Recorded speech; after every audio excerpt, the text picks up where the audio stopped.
சுட்டளிக்கின்ற வெயிலை பொருத்தாமல் பெரிய அன்போடு ஆதரவோடு வந்திருக்கின்றீர்கள். உங்கள் எல்லோருக்கும் மற்றும் ஒரு முறை உங்களுடைய பாதத்தை தொட்டு வணங்கி என்னுடைய நன்றியை தெரிவித்துக் கொள்கின்றேன்.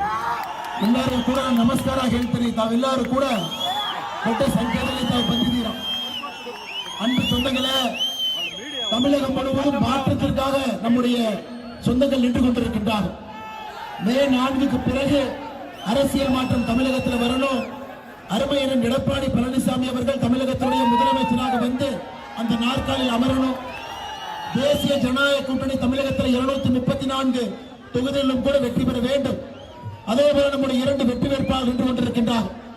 தலித் தொகுதியினுடைய பாரதிய ஜனதா கட்சியுடைய வெற்றி வேட்பாளர் டாக்டர் நாகேஷ் குமார் அவர்கள் நம்முடைய தாமரை சின்னத்தில், அதே போல நம்முடைய ஒசூர் தொகுதியில் நம்முடைய வெற்றி வேட்பாளர் அண்ணன் பாலகிருஷ்ண ரெட்டி அவர்கள் இரட்டை இலை சின்னத்தில்.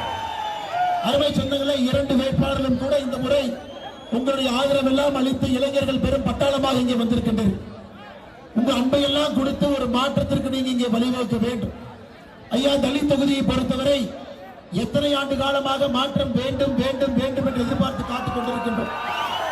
2006, 2011, 2021 சட்டமன்ற உறுப்பினராக கம்யூனிஸ்ட் கட்சியை சார்ந்த ராமச்சந்திரன் அவர்கள் தொடர்ந்து இருக்கிறார்.